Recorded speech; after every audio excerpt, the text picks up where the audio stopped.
Hi, and a very warm welcome to the Grassroots Weekender Show.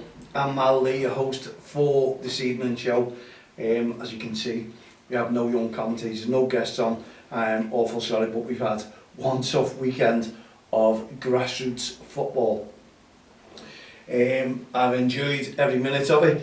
Well, I'd say every minute of it, but obviously you get things happening within grassroots football that you can't talk about at the moment because things go under investigation, don't you? So you'd love to talk about what has gone on. Anyway, we were out and about at the North Liverpool JFL today. Once again, we had a little 9 o'clock kick-off with Club DXTL FC versus St George's Dragons under 7s.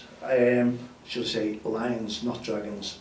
Apologies there, Bernie, and to the teammates, St George's Lions. Anyway, great game, I must admit. It was one of those things, we did have a friendly last night with the lads, and they looked rather jaded today, a 9 o'clock kick-off, and when I asked the kids how many of them had a late night, they were all proud to put their hands up and say, me. Oh dear me, you could see the tiredness. Now we're tired when we get up early and try to perform, but you don't perform 100% at your best if you had no rest the night before. It could have been excitement, but you could see the tiredness. They couldn't get the game together, and all credit to St George's Lions, who gave us a battling game. We took an early lead, but they fought back, took it to 1-1, then the 2-1, then to 2-2, then to 3-2 to them. It was an amazing game, honestly. Overall, what a tremendous game. Smashing, battled, great game, talking to Bernie and his coach there as well. I must admit, it lifted their team and our team as well. But it's lovely to have games like this. Honestly, when we started off, I think I talked about it at the start of the season, where we don't know what happened, teams couldn't handle us. But now it's been split into 2 leagues, Champions League and Europa League. Better, excuse me, teams, when I say better teams, I don't mean, there's no level. I don't think there's any levels in 6s and 7s. It's just that some kids are better than others. Same as you go into a maths lesson, isn't it? Everyone goes into that maths lesson. You will have a couple of kids who are absolutely brilliant and work out every sum that's been put to them, and you can't get a grip of them, and other kids can't, and you're wondering what's going on. So some are always better than others. Eventually, maybe the training, maybe the teaching will pick that up, didn't with me, like, supposed to, and you're supposed to get better as you go along in life. Well, that's what school is all about, isn't it? And exactly the same as football. Everyone develops their skills. They all get better. They're supposed to get better anyway. But some kids will just go into football, try it out, and then move on to something else and say it wasn't for them. Fair enough, and that's what it's about. But you have all these social media posts going up, level 1, level 2, real high level, and these are under 6s, under 7s. And it was a lovely post that I saw from the Grassroots Football, well, it was Paul Caton, who runs the Grassroots Football UK, and I had to admire the post because it was echoing my thoughts indeed, when he put up that he's fed up with levels, kids, people putting on to social media about a high level child needed for this team, and they're under 6s, under 7s as well, and many coaches are going on there and publicising that they need they're desperate for these players to fit in with their highly rated squad of players, kids. And his post was that, levels, kids are still using cranes in school. They still believe in Father Christmas. They're at school, and we're talking high levels here as if they're all professional footballers. And it was fantastic, and I loved it, and I echoed it, and I shared it. And to me, that is the message, a great message to give out, that the kids are only kids, and we don't understand this. And parents as well need to understand it, or some parents, not all parents, that the kids are developing the skills. How many times do we have to put this message out, reminding the parents that they only have to encourage the kids regardless of what they do, regardless of where they play.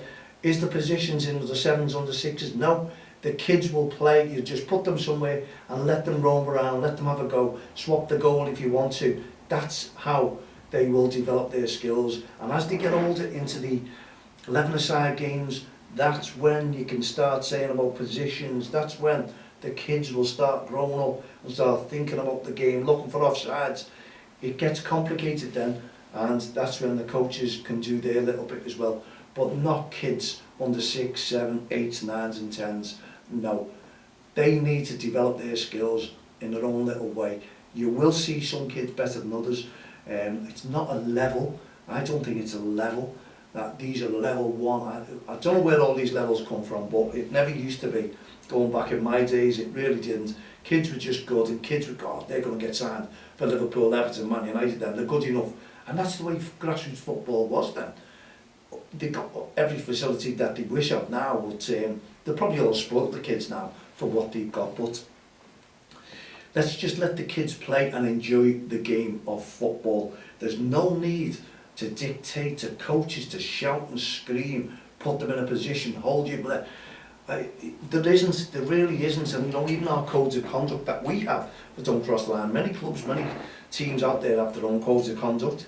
And do you know what? It's absolutely fantastic, because even our number 8 does tell parents not to shout across the pitch towards the coach or the manager and give instructions to them, telling them what should be done. And even to the kids as well, do not shout instructions. Leave them, please leave them. Today, as I say, we go back to that game. Brilliant game, tremendous game. Great referee as well, James, as well. Only developing, had his yellow armband on. You've got to give them a chance to develop as well as a referee. There's plenty of referees out there. You need to understand that these are kids as well. These are at school. All the kids are at school, so they're all learning. And they look at this football game. They can't wait. They're there. They're eager to play the football. They're eager to win a game, draw a game. You know, we thought we were actually going to lose that game today. And, you know, it just shows you how kids are. You could say we're level high if you want to. And these kids, level 5. Doesn't make sense. And they're the team that's having a go with us, going toe to toe, as their post rightly says. Where's the levels? The kids are kids, and if they want to play football, they'll play football. And you know what? They give us a great scare, and it was lovely to see. You're not bothered whether you lose a game. Some of the kids will be, we know that, because they get upset. But it's good for them. That is part of their development, losing games as well, believe it or not. Okay, it's fantastic, I suppose, for the kids' side of things, to go unbeaten if they need to go unbeaten. But come on, realise, please realise that this is a kids' game. It's not a professional game, and we need to understand that. And the quicker we do, on and off the field of play, from the sidelines, parents, spectators, the better for all involved. It makes the game better and more understandable, whereas we don't have irate parents or spectators on and off the field of play dictating to how their game should be played.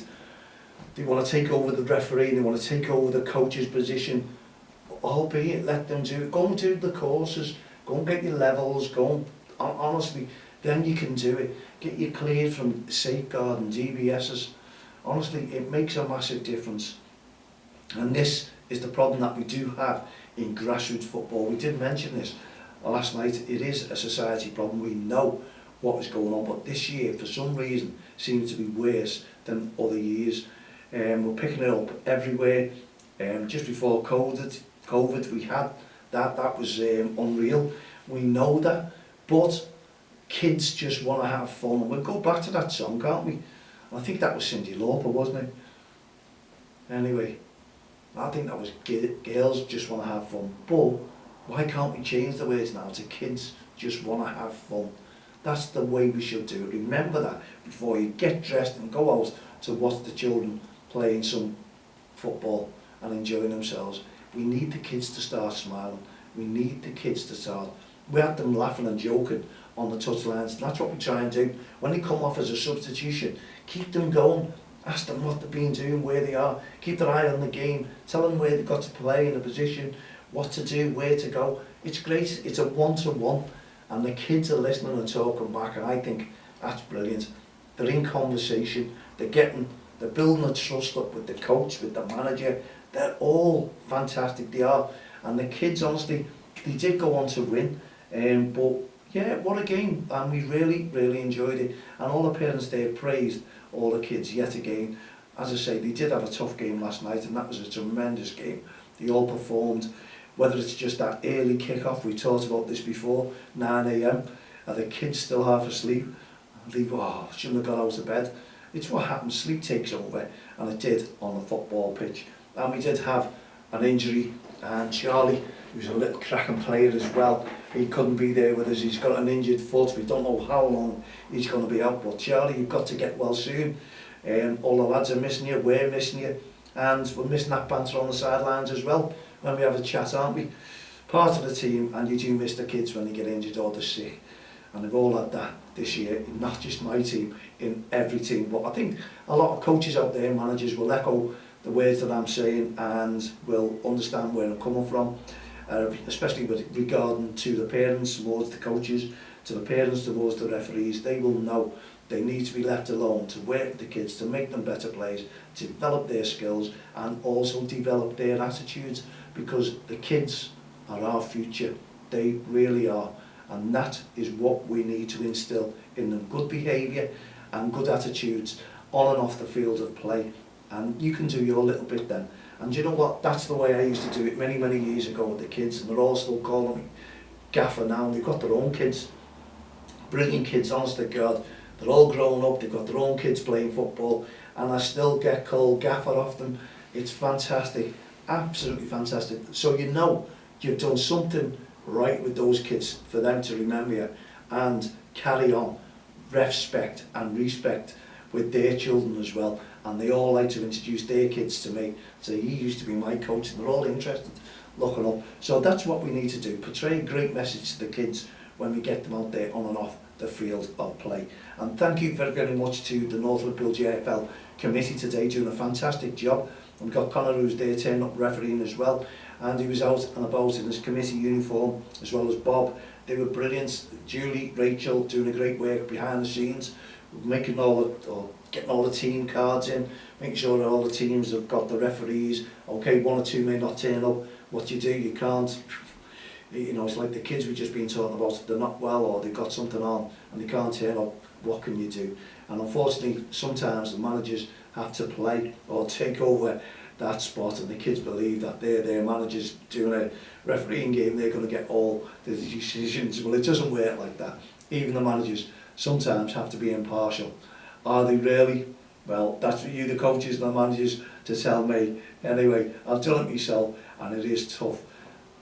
Believe me. Great to talk to young Cal, the referees out there, they were brilliant. Finn, Sophie, they were all there today having a really, really good time. And James and the parents, you talked to the parents as well, and the coaches, the managers. It was nice, a nice atmosphere there today.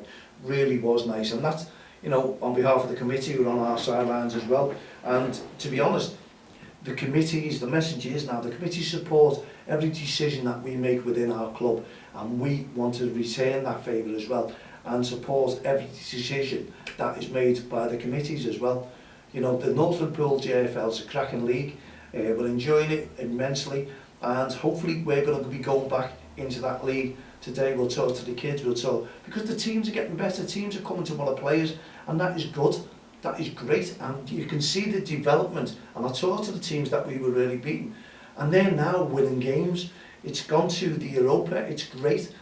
Teams are all coming on, and as we said at the start of the season, all the teams will get better, and the kids will develop better skills, and that is exactly what is happening. And I bet you, if you ask all those teams who played at the start of the season, they'd love to play us again, just to see how much that those kids have come on.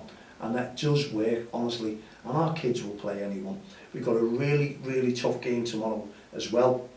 Let's hope, after the tough training session Thursday, game on Friday, game on Saturday, that they'll be ready for a really tough game tomorrow. And believe me, it's going to be tough. Let's hope the kids are up for it. Okay, we have a nasty injury to one of our players, but hopefully our player will be back and for next week for the cup games, but they need some rest as well. And one or two are carrying a little niggly injury as well, so we need them to be on top of their form. So long as the kids are going to enjoy this game tomorrow, not just our kids, the away kids as well, the opposition. It's what it's all about. And we can give you some info on that game tomorrow. We've got 11 o'clock kick-off. Again, it should be tough. It's Quarry Green. They're playing under Quarry Green Pumas. And I think it's DK who they might be playing tomorrow in the Cup. So it really is head-to-head, toe-to-toe. It's going to be a battle and it's going to be a great game. Let's just hope our kids come through this fantastically well. If they do, amazing weekend for them, I must admit. Anyway, here's to our kids. Good luck for them tomorrow. Well done to them today, and to also St George's Dragons. Yeah, Dragons. I'll come back to that one in a minute. But what a game. But I'm tired, shattered. Because football takes over your life. We all know that. Grassroots football. I said we'll never go back to a team. What have I done? We're building the club up, DXTL. We're hoping to have another under-7s next season. So we'll have 2 teams involved in the North Liverpool JFL. And also, we could try and possibly get into the Walton Caretale under DXTL. We might be invited, and it'd be lovely to participate there as well. And loads of kids wanting to get involved with us now. Kids that you do pick up through your grandkids who are in the schools together, all talking together, want to play for a team together. So we should have a brand new team who've never played either. They've had some training sessions, that's all they've had, but they want to get together and play. Well, there we go. We've got 4.5 minutes left of our show. I think I'm right in saying that. So wherever you are, please go out there, support your children and support our referees.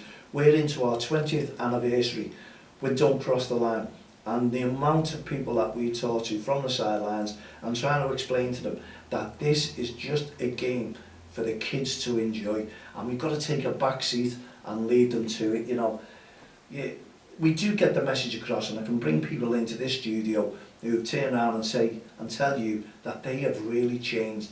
And you know what? I know for a fact that parents, when you take over the club, parents will understand and their attitudes will change as well towards their kids, because they realise it's about the kids, it's not about them. They're trying to give them something different, and we will, with Don't Cross the Line, build the kids' future in the way that we want to, where the kids are going to be enjoying themselves and looking forward to coming here. We'll have a lot going on in the background. We do a lot of background work with Don't Cross the Line. It's our forte. Kids are our forte. Young referees are our forte. We're there to build a better future for them by our voluntary work.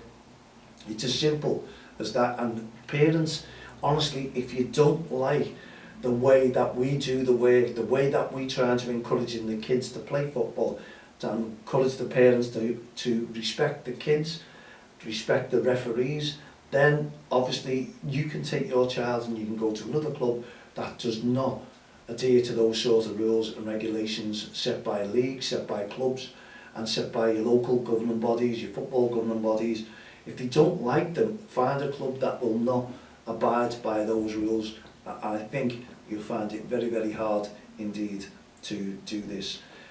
So just leave the kids be. And if you are an irate parent, and a million times I've said that over the shows, over the years, if you are an irate parent or spectator and you think you're going to do damage to your child while they're playing football or in any other sport and activity or even in school, then get someone else, a responsible adult, to take the child to that game, stay away from the game, and just see your child develop and blossom.